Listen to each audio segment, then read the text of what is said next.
Right, let's start this. Is that aircon being picked up, or should I turn it off? I don't know, because I haven't got... Do you get Nigel's gag? Nigel's gag is that we're doing a film called Aircon and he's got the aircon on. It's called Con Air. There you go. Son of a start. Hello, you are listening to Off Radar, It's a Movie podcast. I'm James Smith, a professional film and video editor. I'm James Eatock, a freelance writer and illustrator specialising in 1980s cartoons. And I'm Neil Brock, aka Nige, the man with two names, former film journalist and currently working in the games industry. Each week, one of us picks a movie that all three of us either haven't seen in many years or in some cases haven't seen at all. We each watch the chosen movie, return to the microphone and let you all know exactly what we thought of it. I'd never really had any interest in watching it and I was proved absolutely right. I think it's amazing. I really, really love this film. The film's still a pile of steaming dog shit. If you fancy joining in and suggesting a movie for us to watch, why not tweet us at Off Radar Podcast or email us on offradarpod@gmail.com. If you like what you hear, please subscribe, share, and by all means, leave a review. For now, strap in, turn the volume up, and let's go Off Radar. Hello, and welcome back to Off Radar. I am James Smith, and today, and as always, joined by James Eatock. Hello. And go on, Nige. Nigerama! No! Nigerama? Yeah, it's like the quote in the film. What, when he says... That? When he says... Nigerama? No. What is the quote? I don't know that one. I can't remember. I know it's the bit about Nige. It's like, is it Cyrus Poorama? No, Sayonara when he kills him. Cyrus. He goes, say! Oh, Nara. Yes. And Nige went, great line. That's Nige. a little bit more niche than the one I thought you were going to do. I'll put the bunny back in a fucking There we box. go. Oh, boy. There we go. That's what we wanted. Anyway, we are sitting in the same room together for the first time in a little while. I think the last one we did was... Was it Dodgeball? Dodgeball. If you can dodge a dodgeball. That was If it. you can dodge a dodgeball. If you can dodge a ball. If you can dodge a wrench. Yeah, the last one we did was that. We've done a few of these in person, but yeah, this is the first one we've done in a little while, and we have just watched Con Air, which came out in 1997, which Nige recommended kindly for this very podcast. Yeah. I did. First up, had we seen this before, Nige? Yes, I had. I've got a vague recollection my brother might have gone to see it at the cinema and been oh, you got to see this film, it's amazing. He did the same thing with The Matrix, went in, hadn't really heard anything about it, had that beautiful, like, my favourite, like, cinema experience when you know nothing about it and you go in. And I remember he bought it on, like, VHS back in the day, and I remember watching it and being like, that is a film. Okay. And that's all I'm going to give away at this stage. Nige's giving away nothing. Yeah. But to be honest, I had not seen it in quite a long time. So part of the reason why I recommended it for this pod, because we tend to recommend films we either haven't seen or haven't seen in a while if you've listened to the intro. And that's why I went for it. Fair enough. Eatock? Yeah, I mean, I saw this in the 90s. Not at the cinema. I saw this shortly after it came out. On Sky Movies or Home VHS or something. And I remember I used to get the cover of this film and the cover of The Rock confused. Both Nicolas Cage, part of his like trifecta of movies. But they were always like the the faces on the cover though. It was just like here's Nick Cage and Sean Connery and someone else. Here's Nick Cage and John Malkovich and someone. You know, I think so. I remember like getting the two confused when I was much younger. Anyway, so I've seen this film quite a few times. I'd say I always catch it in passing, but the most recent time I caught, I'd say half of it in passing would have been probably within the last year. Where I was flicking channels, wow. I was like, okay, so Con Air's on. Oh, yeah. Totally. Sounds like an ITV4 type No, I film. think this was like, again, it was one of those Sky Movies ones where I was flicking channels and I thought, oh, Con Air's on and it's on this particular scene.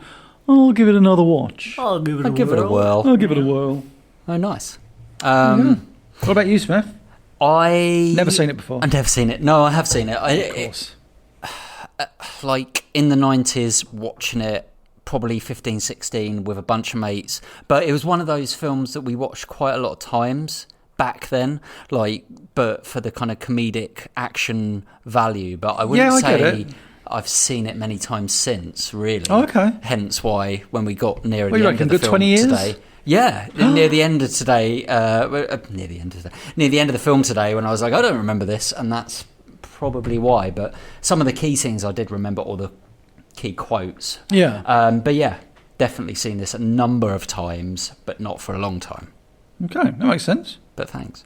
Always have to ask. Written by Scott Rosenberg. Someone wrote this. Well, to be fair to Scott Rosenberg, like he's done some very good films. Yeah. He's done Beautiful Girls, which is a big favourite of mine from back in the mid-90s. It's got Natalie Portman in. Oh, wow. He did that. Yeah, I've seen that. It's a great film. It's a good film. Also did Disturbing Behaviour that I remember seeing when I was very much in my Katie Holmes phase. Also wrote High Fidelity, which has a star of this film in, and John Gone in Cusack. 60 Seconds, which has the other star from this film in. So, did indeed, yeah. And Stop eating nuts. Developed for American TV a Cheerful Scout staple, Life on Mars. So there you go. Oh, he did the awful American one. Yeah. Oh, poor bastard. Wow. And did Jumanji, The Next Level. Oh. I think one day we might have to do one of those new Jumanji films. Actually, he did both of the Jumanji films, and in between, whilst he was just messing around, he also made the Venom movie. So really? If you want to jump in with a bit of superhero stuff, E-Talk, now is your chance. Those are movies. Go now. They are movies. Let's move on. The director was Simon West. Weirdly, a few years ago, I was editing a load of promos for a company for Simon West. Oh. And so I basically had to put a showreel of his trailers together and make a Simon West showreel for him. Was it called Go?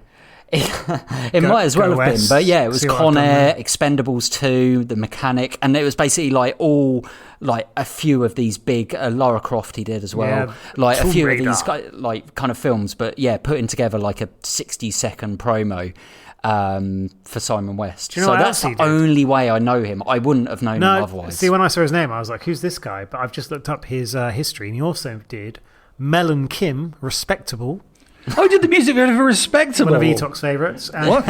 Rick Astley, Never Gonna Give You Up. No way. Another one of Etox's favourites. No, I would say that. And The General's Daughter with John Travolta. So wait, he directed Rick Astley's Never Gonna Give You Up and then directs Con Air. To be honest, I don't mean back to back. I just mean that's there is no film in between those two either. So it went. There's like a bunch of music videos, including like Mike and the Mechanics, although not over my shoulder. Not over your shoulder. But then straight into Con Air. I feel that's bizarre. Yeah, it's very strange. He must have done some TV work. See, really, if this was the hard-hitting podcast that we should be, we would have information of how that happened. But instead, we're just going to leave it out there. We're just going to leave it out there for people to decide. The interesting thing is, on the way here, me and Swift were talking about Con Air, and which we shouldn't have been. But only in as much as who directed this? Was it like Michael Bay or something? Yeah. I just couldn't figure out because it feels like, as we will talk about, a very, it is a big explosive 90s, but even maybe early 2000s movie that has all the hallmarks of a Michael Bay production. So I was just like, oh, he's not even associated. But then you see Jerry Bruckheimer and it's like, that makes sense. Starring Nicolas Cage, who we spoke about in Dream Scenario not too long ago. We haven't actually done many more of his films, which is astonishing. Which is crazy. So this is only our second Nick Cage film. Give us another one. Okay. We won't. Sorry, not me. Not you. That we won't run one. That's mad. But you're right. It The is Bees, the remake of the Wicker Man. Thank you. Oh God. But yeah, it is at a time where he did Face Off and what was the other one? Well, I said earlier, the trifecta. So it was Con Air, Face Off, and The Rock. And so shortly after this, he did Snake Eyes as well, 98. Yeah, I mean that's probably me. Okay, but yeah, a big time for Nicolas Cage to enter the 90s action scene, especially in this film. John Cusack, again, like around this time, I guess 80s and 90s was John Cusack's prime. Yeah. Say Anything, and then he kind of went from that almost like John Hughes age, teenage actor that everyone loved, to it's developed into, he was always looking for the indie scene, but ended up doing quite a lot of sort of biggish films we discussed earlier, like Grosse Point Blank is the one. Malkovich, John Malkovich is also in this film from being John Malkovich. That guy. That one film. Steve Buscemi Buscemi, potato. Yeah. Ving Rhames, who we spoke about in Mission Impossible last. Believe it or not, and we will speak about in People Under the Stairs in a up and coming podcast. Oh, thanks, Down Pants. Colm Meaney. Best known for Star Trek, but also that's him. Yeah, the Irish guy who I didn't know who he was, but I knew who he was. He was in Deep Space. He's been in everything. You look at his face like a loaf of bread. Yeah, you look at his face and you're like, it's that guy. He's never the lead, but he's always in the film. Mykelti Williamson, who is Bubba from Forrest Gump. But yeah, it's a good shout from I think it was Nigel who said that, and he's been in a few things, but I mean, there's loads of people in this. I could carry on, right? Yeah, well, there's that Rachel Ticotin who plays the guard on the plane, but then there's also like Dave Chappelle, MC Gainey, Danny Trejo, who's known from loads of different things. We should probably do a synopsis. Oh, Christ. Who wants to give that a go? He does. Nick Cage, ex-Ranger, is sent home because he's served his term of in the army, correct? And he's on his way home to see his lovely wife, and he gets home and he's pregnant already, and she's pregnant. Kissing her belly. I mean, you've given more backstory than the film does. No, let's not shit on the film. So yeah, he's at a bar and he's I love you to his wife, and she's expecting, and then some local ruffians who have got their eyes on his wife start teasing them both, and then they go out to the car, and the ruffians come after Cameron Poe, played by Nick Cage. And Nick Cage beats him up because he's Nick Cage. He's Cameron Poe. He's ex-army. He busts some guy, he breaks his nose, shoves his. Well, he's got a knife. He's just trying to defend himself. Yeah, the baddies have got their knives out, and he's like, and he rams. He puts the bunny in the box. Puts the bunny in the box. No, but he rams the baddie's nose up into his brain, kills him, and then he's put on trial, and he's given a 7 to 10 year life sentence. Yeah, he's got a terrible lawyer. He's from Alabama. Yeah, he's from Alabama.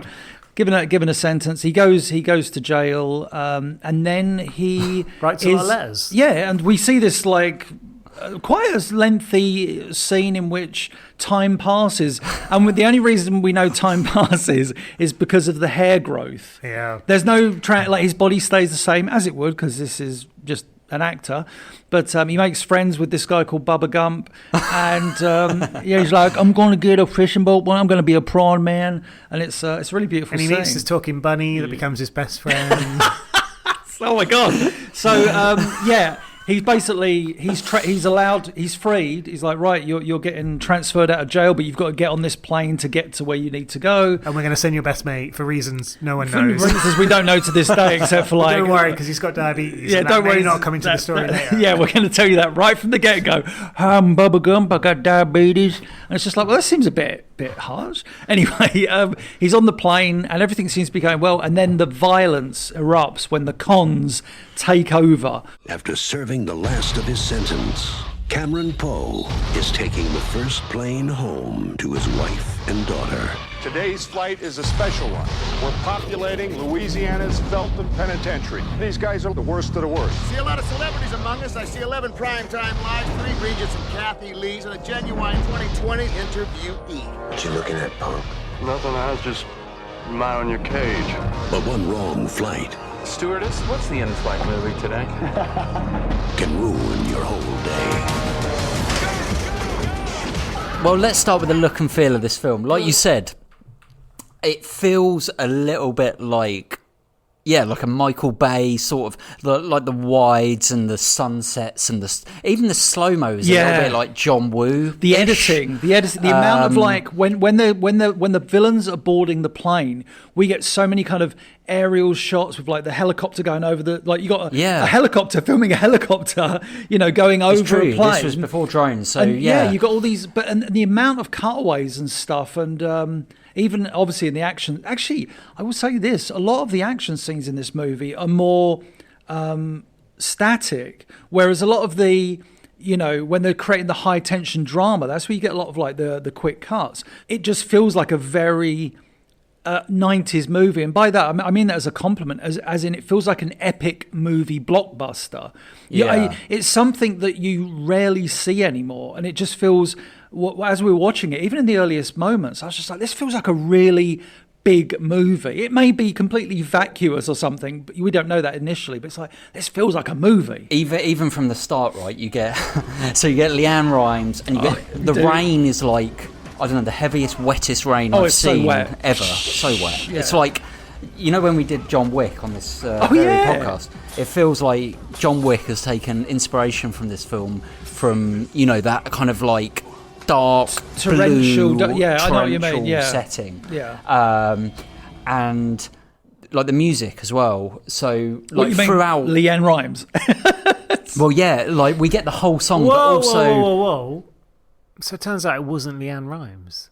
What? She released that song, but then it was re-recorded for Con Air by Trisha Yearwood. Are you joking? I know, it's mad, isn't it? Because the Leanne Rimes one was like #1, and I swear on my life that the Leanne Rimes music video has scenes from Con Air in it. I wouldn't know that for sure, but I mean, I would have sworn that this was her version. It sounded very much like her. It's insane. Maybe I think it's one of those. What do they call it? Like a Muzak kind of. No. I was going to say it's like the Nelson Mandela thing, where everyone. Everyone thinks that something. Like we're going to need a bigger boat, which I said the other day. Like, exactly. That's a Mandela thing, right? Rather than you're going to need a boat. That's just you talking madness.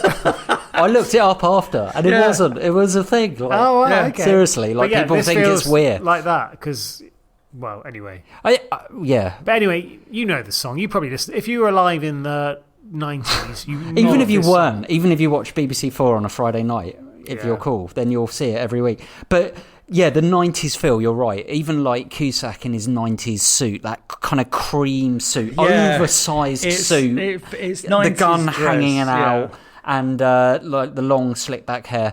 But yeah, what makes that so good is that, you know, that kind of contrasts with like the kind of griminess of some of the other characters that we get in it. So Malkovich, who is so good in this film. Like, I forget how good he is, actually. I really like him. He's so charming. It's probably not far off Alan Rickman playing the Sheriff of Nottingham in that's Prince of Thieves. It's like he Yeah. probably kind of did it and just had a bit of a laugh and thought, I can just push the boat out. Because before he did this film, he was known as like a classically trained actor, done a period stuff, a lot of like independent stuff, and then all of a sudden he rocks up in Con Air and everyone's like, what the?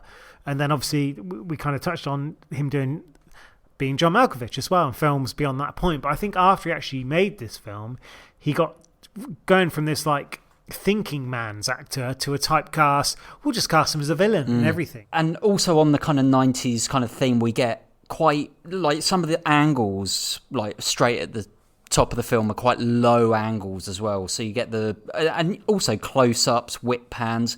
It feels really stylized for the does, time. but not in that fucking not in a Zack Snyder stylized. No, Edgar Wright style. That was the but it was definitely Gone in 90s 60 style. seconds look. Yes, exactly. Like we could talk about a bunch of films from the 90s and noughties that have this vibe. I mean, we mentioned a few of them as part of those Nick Cage 3 films, like Snake Eyes. You also mentioned. You could argue even films, I guess, that probably weren't as well received as any of those, like Swordfish had that kind. That was like the dying that days was the tail of this end of that kind of style. Yeah, people kind of got fed up with it, but at this point, it was.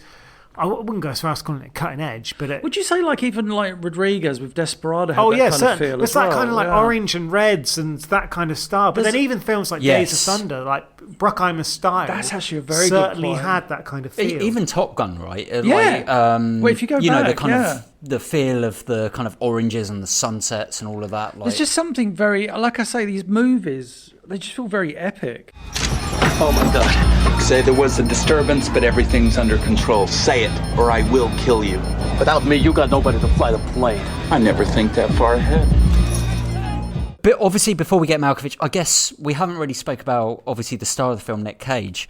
He's great in a film. There's something It's so crazy about it. It's like the accent is like it's him, but it's not. It's like it's got this slight twang to his voice, and like you said, twang. The long hair. There's one of the reveals very early on where he first gets the long hair, and you get that kind of the kind of push in and the slow mo of his hair in the wind. I think the bit that will always there's certain shots of him that make you giggle unintentionally, like the bit when he steps out of the truck and he's about to go onto the plane. He gets out of the thing and it's the sense of freedom for the first time in years, and the wind blows against his face and he does that face, he like closes his eyes, but it is a bit giggly because it's just like him with even hair. Even him with long hair, he really doesn't suit long hair. He gets referred to as like trailer trash and a few other kind of derogatory names throughout the film, and it is that archetypal bum. And even later on, well, towards the end of the film, he kind of says, "Well, I meant to get my hair cut," kind of thing. Yes. But even he's almost in on the joke of like, "Yep, this is who I am in this film," and that's the thing. I think this film.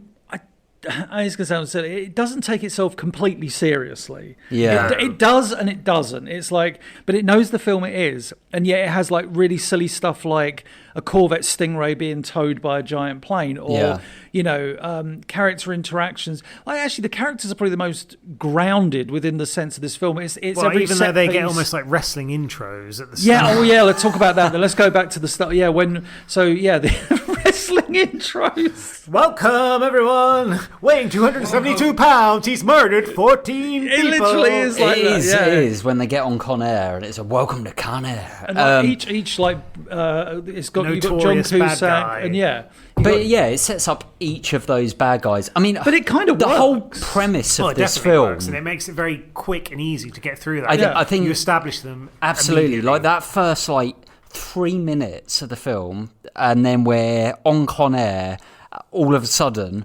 But it's a brilliant kind of premise, I think. Like just getting all these fucking nut jobs on a plane. Well, you can imagine this script is like, right, here's the basic film. There's these prisoners and they take over a plane. And they're going to take over how do we plane. get there? It's like, well, this is the story of how we get there. Right, can we truncate that into like 2 pages of script? And it's like, yeah, sure, okay. Because that's what you... No, I'll do it in one. I can do it in a half. But that's all you need, really. It's like because this film does have like a really weird...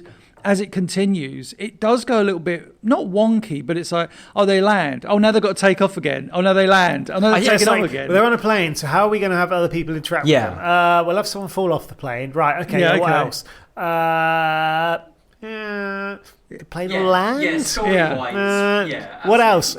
It'll land twice? I like it. Nathan Jones, a.k.a. Diamond Dog, former general of the Black Guerrillas. He blew up a meeting of the National Rifle Association saying, and I quote, they represented the basest negativity of the white race. And we not even mentioned Ving Rhames yet, by the way. He is awesome in this, though. He's got so much kind of charisma. He's a great... he's supposed to be like the right-hand man. He's the henchman. He's the muscle of Cyrus the Virus, played by John Malkovich. And that's the thing. It's like he's great in that role because that could be a very one-dimensional role, being the side henchman, the big guy, the big burly black guy. But he's like got all this kind of personality and charisma, and it's like, oh yeah, this guy. And like even later in the film, Cameron Poe says to him like, what is a militant black guy, doing siding with this, a white boy? And he says.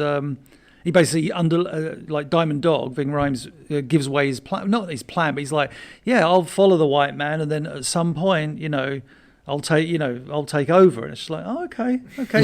Everybody's out for themselves. But that's the thing. That's the whole point, isn't it? It's like, even Cyrus the Virus. These all baddies that have trust issues because they're baddies. We've kind of spoken about how there's like great actors casting these roles. This is a classic example of we don't have much time to flesh out these characters.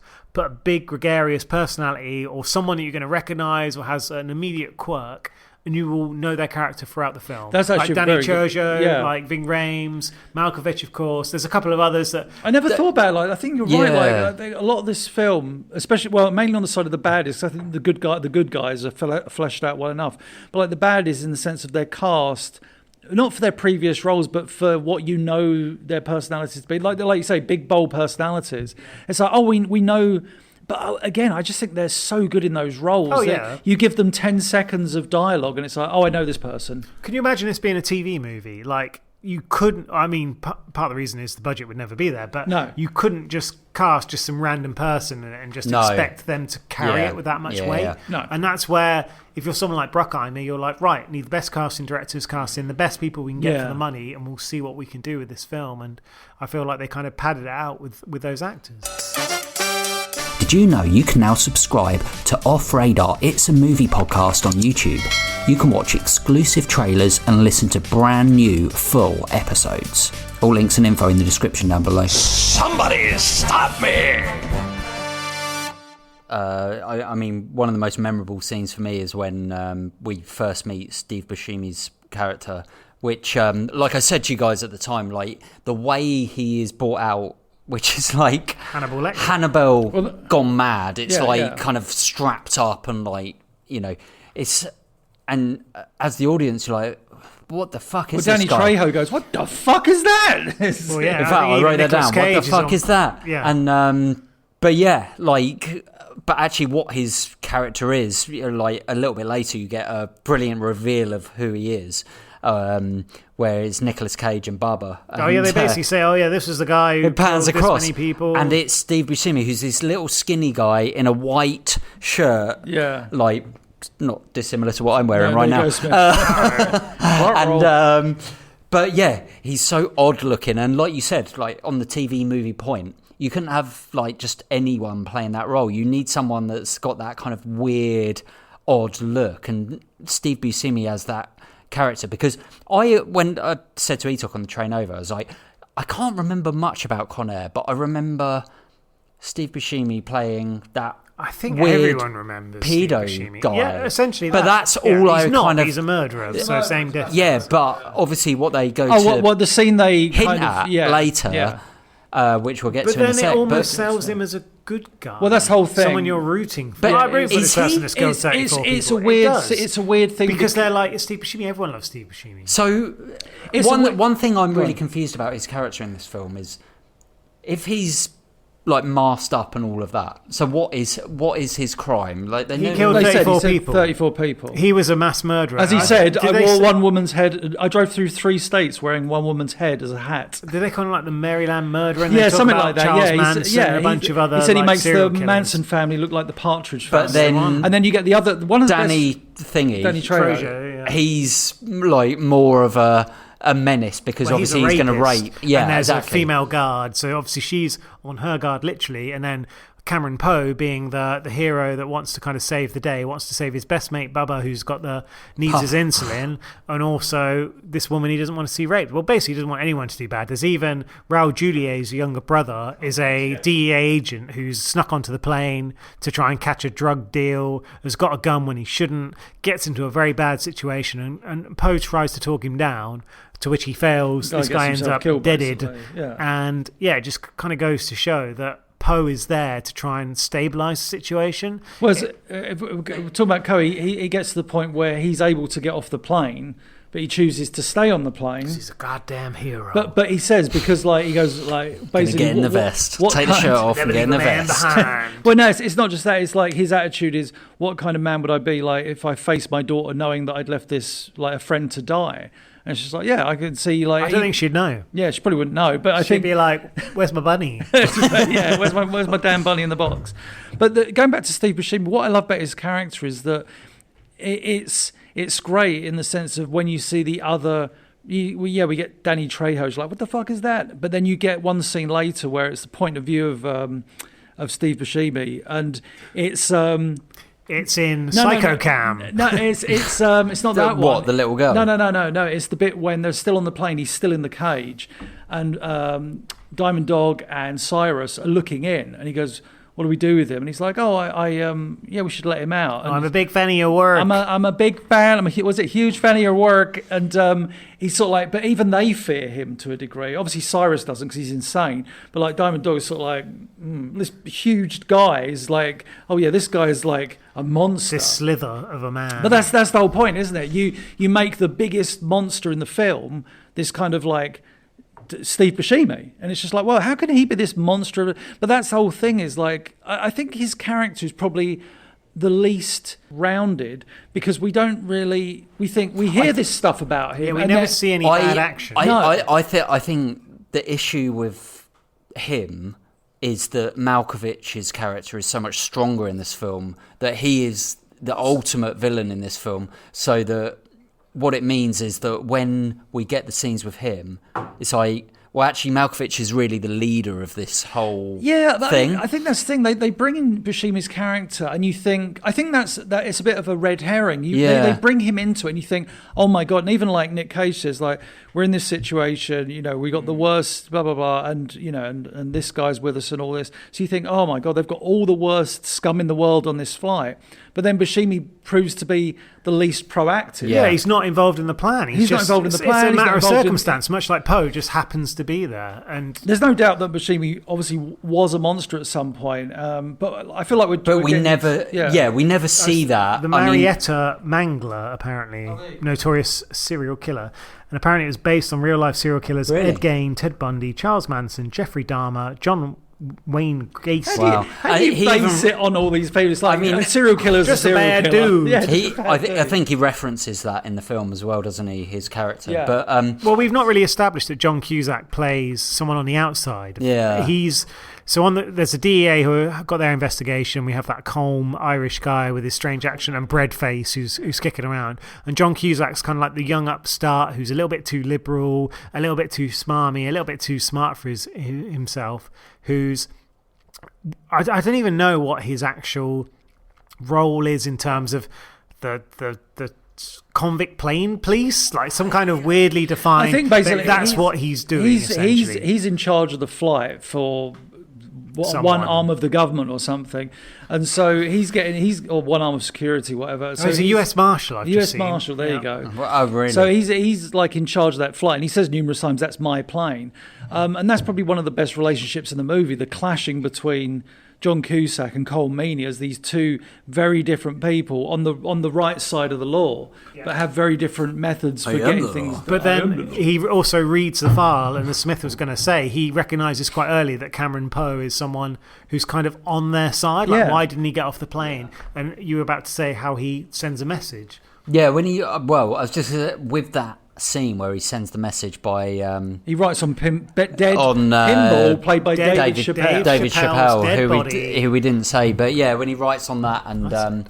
Ving Rhames is in the background like looking white boy, but yeah, you get that incredible shot of the body dropping, and I mean it's like a kind of weird CG sort of, I think it's CG of the body Well, it's like a very bad dummy. Dummy. It's a dummy. And it falls on a car driven by the guy who played Gillian Anderson's dad in The X-Files. Wow. Oh, was he in Twin Peaks as well? He was in Twin Peaks. Yes, he's the Colonel. He's the Colonel in Twin Peaks. I mean, that's where I knew him from. Sorry, random. You'll have to do a bit of IMDb lands on the car, digging but it's I mean, you know, it's a comedic scene. I guess that's the thing. Yeah, how can you make some guy falling out of a plane funny? We'll find a way. But anyway. We'll find a way. This film does. Yeah. We haven't really spoke about, you know, what this film does, like with action, but also with comedy. It kind of, like you said, it takes itself seriously to a point, but it also where it needs to has moments of like nudge, nudge, wink, wink. Yeah. It's not like a spoof. It's not like Airplane, but it's although it is on an airplane.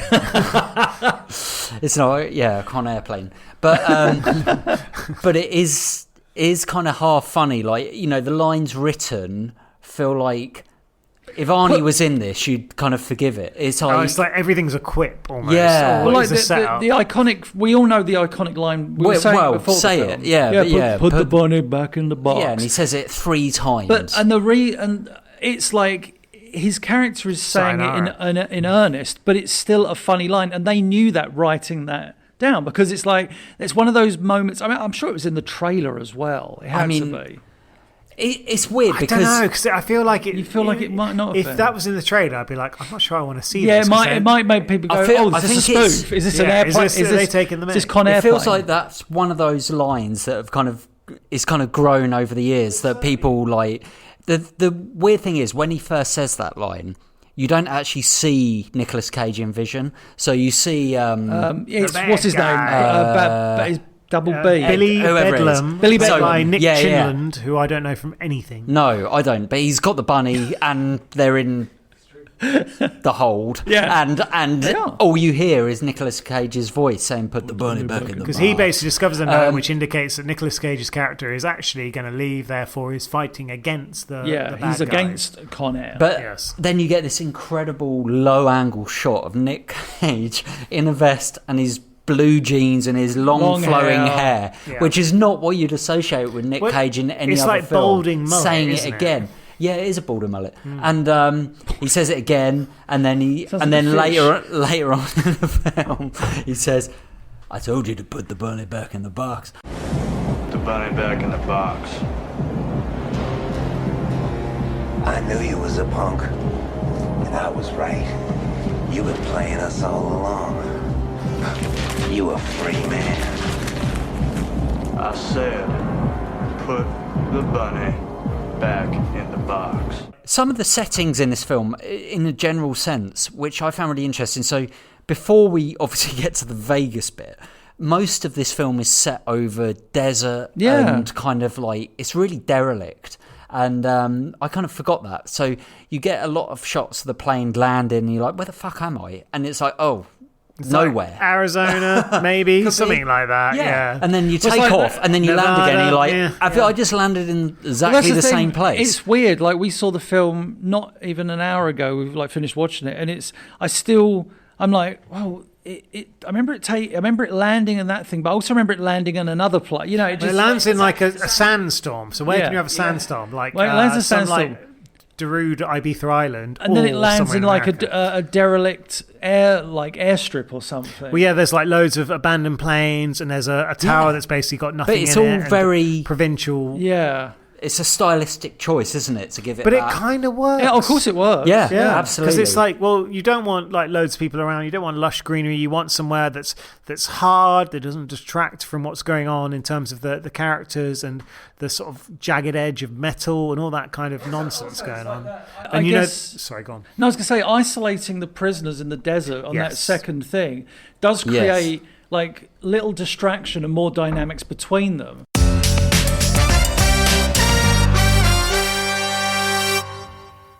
Obviously, we get probably one of the most, for me, familiar films of the scene. Where what's Steve Buscemi's character called? Who? Sorry, Steve Buscemi's character. I can't James Smith. No, Green. Something Green. Yeah, I was Silo saying Green. This earlier. No, so Garland, Soylent Green. The Marietta Mangler Green. So that guy. In the pool, an empty pool, in meets the most the girl. sinister-looking, like Fallout TV show. I realise what it is. is. Bizarreness. Like that scene, so Smith's talking about the scene where it's Green and he goes, like there's a little girl playing with dolls and he sits, she's having like a tea party with her dolls. That's correct, yeah. In a pool. In like an empty swimming pool. Where there's like trash, there's no crap water. And the thing is, I'd always remembered this scene, even as I was watching it, it's like, where is this? Like, what are they? Yeah. The only exposition you see is when it's like one of the last shots of when they're together singing "You Got the Whole World," and as the camera pulls back, you see in the background trailer park, and I was like, oh wow, it's actually a trailer park.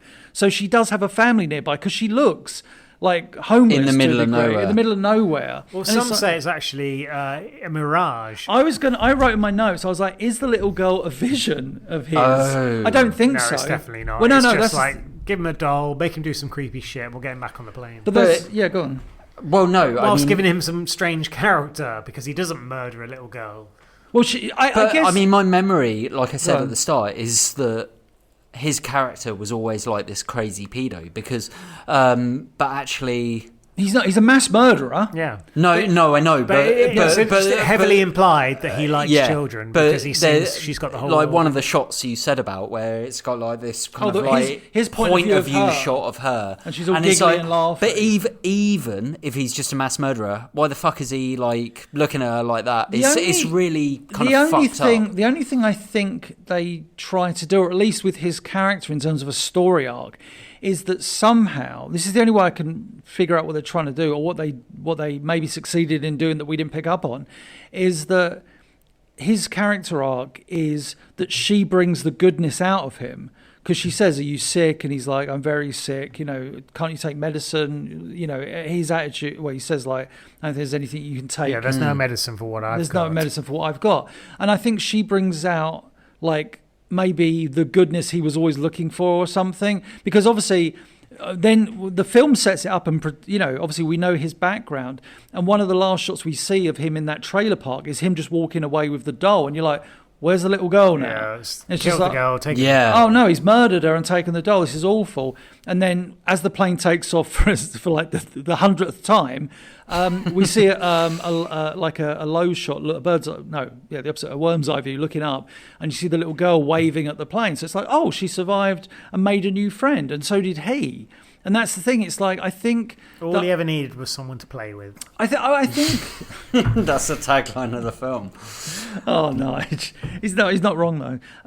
But yeah, I think the story is, it's supposed to be that she brings out the goodness within him, and like, yeah, because he's starting to go a little bit freaky. And she's like, "Should we just sing?" And apparently that's what he always needed. Sing? Just like I don't know. I think we might be going too deep. I think that he's just a nutter, and welcome to the very understanding podcast. Just a nutter, mental health nutter. He's a mental health nutter.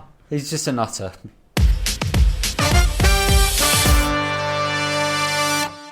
It's one of those films where there's like weird little subplots that are just like, let's keep the story ticking along. Like Dave Chappelle, he gets off the plane, he's like chatting up a woman while he's trying to plan the transponder in a different plane.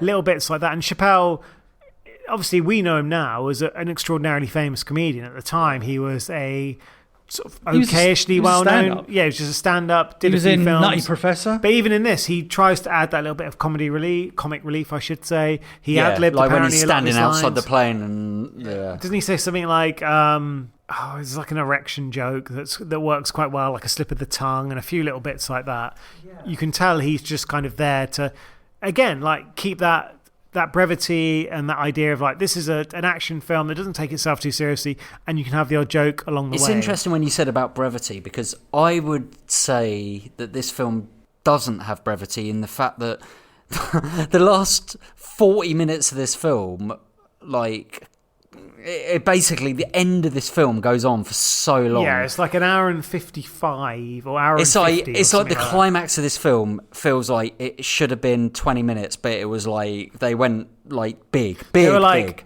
we've written the scene, and they're like, have another 10 million and do a bit more. Yeah, why not? So it's like, okay, Cage, take your shirt off. Let's get the voice. Let's get the vest out.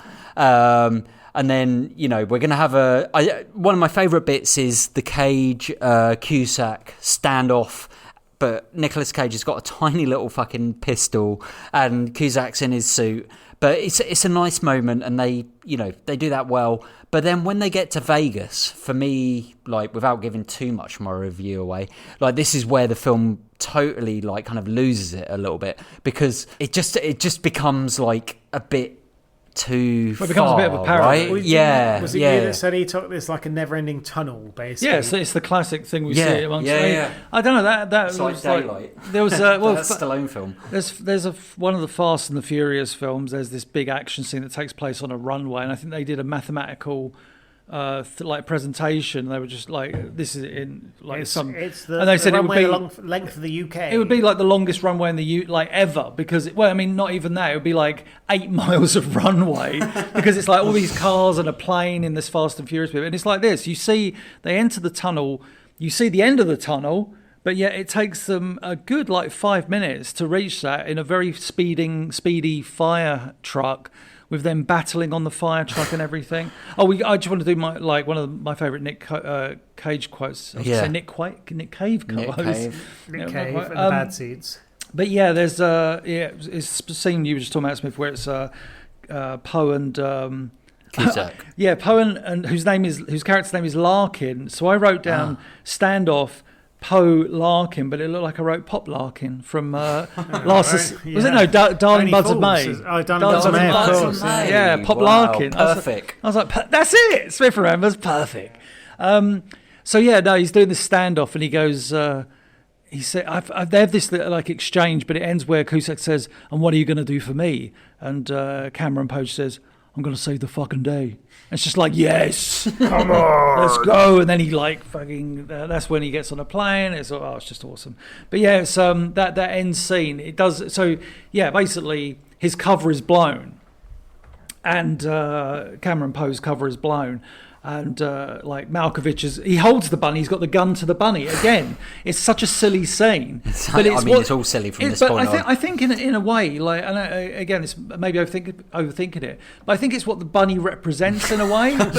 Wow. No, but it is though, isn't it? Because it's supposed to be his connection to his daughter. So that's why he's like he's so obsessed with it. So like he's got a gun. Yeah, we know it's silly, but it's like he's going to kill the bunny. Then there's a helicopter's going to shoot him down. That's Cole. We get Cole Meany's story arc complete where he's he wants to shoot them down, and basically Cameron Poe makes his way to the he takes a bullet. He just starts walking through prisoners. He basically becomes a bit of a superhero, doesn't he? Yeah, it's surprising how many extras there are as well in this film. Extra like cons are like, I'm just in the background, just like, and then suddenly they're like, oh yeah, like a wrestler who's got like blonde guy who's hair. like, watch that, it's a rock. Where the hell did he come from? Yeah, it happens in the film numerous times. It's like you see someone get shot and you're like, who are they? I swear to God, it's like 8 prisoners get on and they do the exchange at that airport, and then there's like 40. They're on there. 400 prisoners. It's like because when they at one point they ambush the police. Collateral. They ambush the police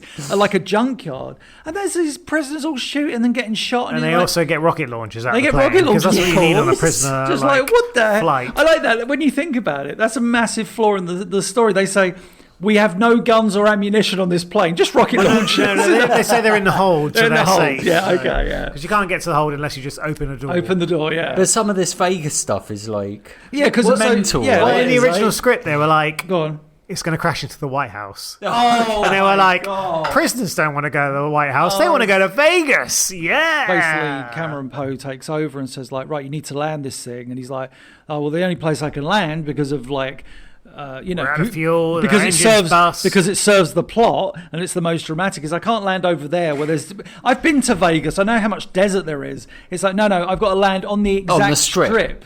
It's like you don't need just because there's like a million lampposts and cars even though Vegas is like that, and then honestly, the desert is like that's what I'm saying. Like I've flown into Vegas, I know how much space there is. Vegas is in the desert. It's in the desert. There's so much space around it. But they fly right into Vegas, right down Fremont Street. It's like everything's exploding, and you think, oh right, okay, we've landed the plane. Movie's end, and you get the wife and the daughter. It's like okay, they're there. It's like oh, here comes the reunion. No, because the only 2 people that see Cyrus escaping are Cameron and Pop Larkin. And they look and they're like, that's not Catherine perfect. Zeta-Jones. Catherine Zeta-Jones. Well. But yeah, they both, Smith, I know you fucking love that moment. They both get on their police bikes that they don't own. It's not their, they just jump on a couple of police They have a moment. bikes. They look at each other. They look at each other like, it's been one hell of a ride. It's like, he's got a Kevin Sorbo look about him as well. Kevin Sorbo? Yeah, Hercules. Where did that come from? Because me and Smith. Yeah. It's a long story for another podcast, but... Our Andromeda podcast. Coming soon. But anyway, long hair. It's been one hell of a ride. But yeah, they look at each other and they drive off like two. They pursue. They go and they pursue him down the tunnel. But I mean, what a death that Cyrus has with that piston or whatever the fuck it is. Well, first he's stuck to a ladder of a fire truck. I mean, he goes through a try and glass explain walkway. all of this is mental, isn't it? He goes through the walkway, somehow lands on falls on a power line. Yeah, falls on a power line. Yeah, I forgot about the power line. Glass. It gets like stabbed through the leg as well by like a stick. I forgot about the power line. Because his leg's made out of paper mache. Let's try and remember. Stabbed through the leg. He gets attached to the fire thing. Goes through the glass walkway, gets electrocuted, tumbles through the second window of the walkway and falls onto the power line. Finally gets a piston then on the lands head. on a car, hits a car, then somehow ends up at a building site where they're crushing rocks. They're crushing and his rocks head in Vegas. Into the Again, it's rock just like, why would they be doing that? And there's like this huge rock crusher, and he goes along a conveyor belt that he seems to have a lot of time to get up from. And he's just like, no, I've done enough. I'm I've earned my paycheck. I'm done. I'm surprised there's not another 10 minutes of like chase after that. But yeah, apparently like he dies when he does die, and that's the end of the movie. He pretty much does. Nicolas Cage. But then he's not the last bad guy to die. Hugs the wife. Yeah. They live happily ever after. Do you fancy sending us a film to review or letting us know your thoughts on a film that we have discussed? All of your comments will be read out in our end of season leaderboard episode. Email us on offradarpod@gmail.com, tweet us at offradarpodcast, message us on Facebook. All links and info in the description down below. Do it! Do it! Well, speaking of, now we move into Nigel's trivia. Speaking of female actors in Con Air, they don't get much time in this film, let's be honest. But we did mention guard Sally Bishop ever so briefly earlier, who gets threatened with rape and sticks up for herself. Yeah. Did you know, bit of trivia, Just say yes. Yeah. Melina from Total Recall, same actress. Wow. No way! Yes, way. That's her! Yeah. See, I knew you'd be impressed. I jumped up from my chair to hear that. That's amazing. That's a good bit of Should we trivia. play a bit of a casting trivia game? Oh, I like this. Where are we going? So which role was Robin Williams? No, that didn't happen. This is Doubtfire. No, John Malkovich, obviously, well, before they went into shooting this film, they struggled to find someone to play this role. There was a lot of people who went in, did like casting, videos, all that kind of stuff. Malkovich actually turned down Air Force One to take this role instead. Quite similar-ish role. Gary Oldman ended up where they're taking on that a plane. opposite Harrison Ford, so very similar, and almost that like Deep Impact, Armageddon, releasing films at a similar amount of time. Point. But so the people that kind of went for the role of Cyrus the Virus. Oh, it's going to be good. Think of Tarantino films as well. I reckon there's a few. Michael Madsen. See, you're very good, yeah. Not Michael Madsen, but Tom Sizemore. That's a good one. And then also a few others. Jason Isaacs. Okay. Who apparently went in, tried out for the role. He was performing a scene with a pencil as a handgun, because obviously that's all they had to actually do it during the kind of audition. And then the camera assistant offered him a real gun that he just happened to have on him, because it's America, of course, which he had under his shirt and his belt. And Isaacs, basically, when he grabbed the gun, his voice shot up 3 octaves and was like, oh my God, it's a real gun! A bit Jerry Lewis style. And even the director was like, what the fuck, it's a real gun! Oh, God. And yeah, apparently it went really badly because obviously he didn't quite have the menacing factor that you needed. But also Mickey Rourke and William Dafoe went up Billy for the Dafoe. role. I can see. Billy Dafoe. I can almost see Dafoe as the. I wouldn't mind seeing William H. Macy as that role. Oh yeah. And then we spoke about the white vest. Bruce Willis turned down the role of Cyrus the Virus, not even Nicolas Cage's role. So I thought you were going to say that was just Nicolas a random Cage's. link. Yeah. No, but people they did offer the role to, which Nicolas Cage played. Yeah. Sylvester Stallone. No. Kurt Russell. Kurt Russell, yeah. Both said the script was crap. Oh, wow. So, but even Nicolas Cage on taking the role... I mean, both of those guys did a lot of shit films around that time as well. Tango and Cash.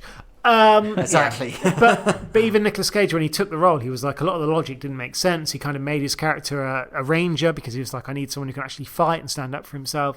Also made it so that the guard we just mentioned, the woman who ended up playing Total Recall lady, who was I can't remember her name, Phillips.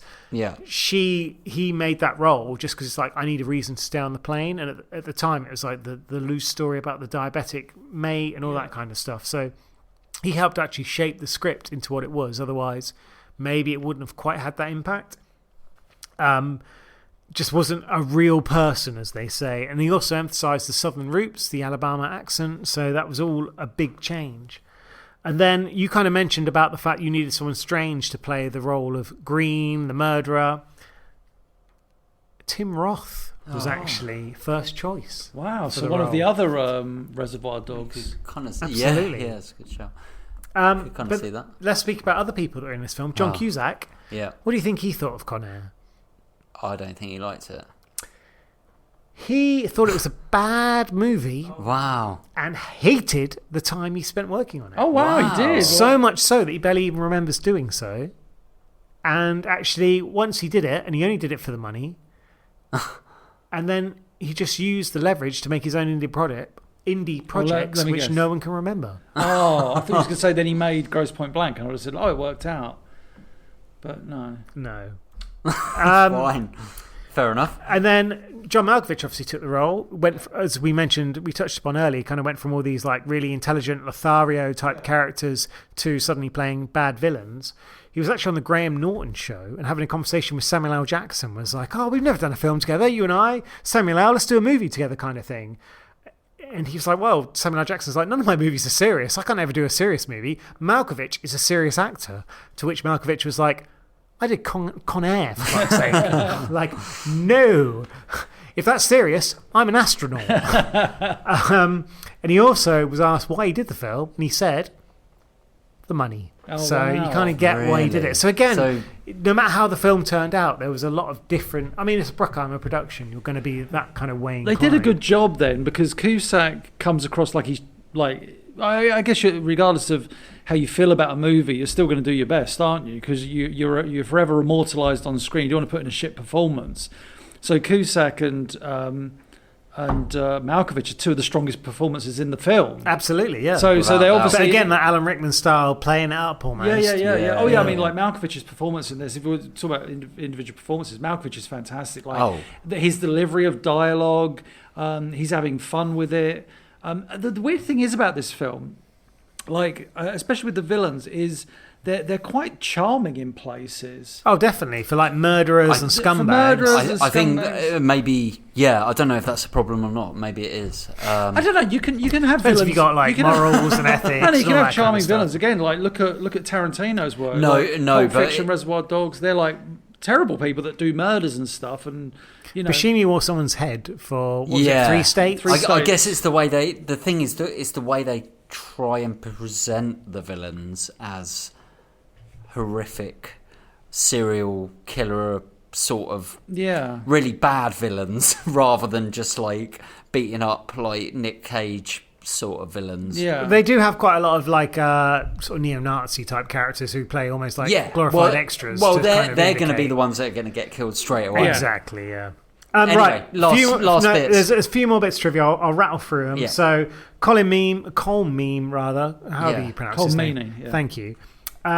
If you notice, when John Cusack hands him his car keys after they trash his car, it's got a little Star Trek keychain on it, which was a nice little touch. Nice. According to Danny Trejo, who's obviously well known from Dusk Till Dawn, having massive tattoos, big guns, he said there was almost like a tough guy competition going on set where basically on anything, but if someone say spit on the floor, everyone else would do a bigger spit on the floor. So you can imagine, we saw a few of those like rough, tough guys, like, he did a big spit, I'm going to do a big spit. So I can imagine it was a lovely place to be. Oh, God. What a bunch of twats. All right, chill. Jesus. This film got nominated for 2 Oscars. 2 Oscars. What? Let me guess. Leanne Rimes. Yeah, I was going to say music. How Do I Live, written by Diane Warren, who also wrote Editing. I don't want to miss a thing for Armageddon, another Bruckheimer right, production. Really? Sung by As Aerosmith. well. Yeah, she wrote the same song. And I'm going to say either editing or sound design. Yeah, I was Best sound, yeah. There you go. Yeah, sound design is a good shot. But then also, they did win either of those, I'm afraid. Razzies. How Do I Live was nominated for both Best Oscar for Original Song and a Razzie. Didn't win either. Oh, okay. But the film did win 2 Blockbuster Entertainment Awards for Best Actor and Best Supporting Actor for Nick Cage and John Cusack. Blockbuster. So shove that down your Quality big airplane Awards. pipe. Blockbuster Video. Well, there you wow. go. What a Blockbuster difference. Video. Who do you work for? Blockbuster Video. Go on, James. I feel like you got a lot to You're say going to give it about wow. out of 10. Really? Yeah. Yeah, the last time I saw this film was, I would say, 15, 20 years ago. But I watched it so much back then that I feel like I've seen it hundreds of times. But then when we get to the kind of Vegas bit, it was really weird. I couldn't really remember that part of the film. That's you channeling it out. Maybe, or maybe it was a point where your attention span is so rubbish. Yeah, I don't know, 16, that we didn't even get to that point. So I'm not sure. Maybe I never watched it all the way through. Yeah. So, Nick Cage, put the body back in the box. But, hey. I think there's a lot to like about this film. I think you can appreciate the comedy, the action. I think the casting's spot on. Like, I think you get that wrong, this film could be a mess. But for me, like, Malkovich is so good, and I kind of forget how good he is in this film. And it's funny when you go on to watch him in Being John Malkovich, and he jokes about how no one knows who he is, but how good he is in this film, it's like everybody should know how good he is in this film. But yeah, Cage is great in this role because he kind of hams it up in the perfect way, and I know he's kind of gone into this almost like kind of B-movie thing we spoke about in Dream Scenario like recently, but it's kind of almost like the start of that in this film, which is kind of like a little bit of a crossover, and I know it's a bit of a parody of himself. He's really good in Face Off. He's, you know, he kind of is what he is, and so are some of the supporting cast. For me, the problem with this film, I've kind of already said it, is it just goes on that bit too long, I think. So that half an hour, if that was like 20 minutes, I'd be like, oh, fuck, it was one hell of a ride. Yeah. But it kind of wasn't. It kind of like, it just went on for that bit too long, and you're just like, okay, I kind of want it. It's a long ride, your bum hurts. Yeah, I want it to end now. It goes a little bit too far. Character's great, acting great, some of the shots are great, the editing's great, the music is non-stop. It's like a music video. Yeah. Like, but it's weird music as well. It is. It was, yeah. It is a little bit strange. Like, oh. But I can't remember a scene in this film where there's no music, and you know, but it kind of suits the film, and I've said it as a plus for other films where they don't have music. So yeah, I'm really torn on this film. Yeah. I think I enjoyed it for what it is, but it is what it is. So I'm going to give it a respectable, enjoyable, but nothing more than a 7 out of 10. That's good. Yeah. I'm really interested to see what you guys. No. I think I'll go next. Yeah, sure. Yeah, I'm kind of on the same. I say I'd agree with like all of that review, because it is that thing of like great cast, great dialogue, doesn't take itself too seriously. The film knows exactly what it is. Like there's so much to like about this film. Where it fails is kind of the structure, in terms of like. I would be, you know, you said about the editing is great in terms of composition, shots and stuff, but you feel like I've said this about movies before. I'd love to shove it into a premiere timeline and go, let me trim this film by about half hour, because I think it can be done, and I think like you could do. I know you can't work around that ending, but in a way, yeah, the ending, the last third of the movie does let it down. I think. It gets to a point. I mean, I think the premise is fantastic. The movie gets underway. You're right. Actually, the premise is awesome. The premise is awesome. It's like I imagine if any like studio producer saw that, it'd be like, oh my goodness, this is great. Make this movie now. Yeah, villains and heroes, and we can cast all these actors. Could you imagine who they would cast in a modern day version of that film? Chris Pratt, Chris Evans, Robert Downey Jr., James Franco, Tobey Maguire. Actually, this ain't bad. Con Air 2. Tobey Maguire. Where'd you put him from? I mean, that is a point. They're gonna either remake or do a sequel. It's been what, nearly 30. It'd be Conplane. Conplane, yeah. It's been nearly 30 years, which is scary. It's gonna happen. It's terrifying. But yeah, in terms of this, I pretty much agree with your review, Smith.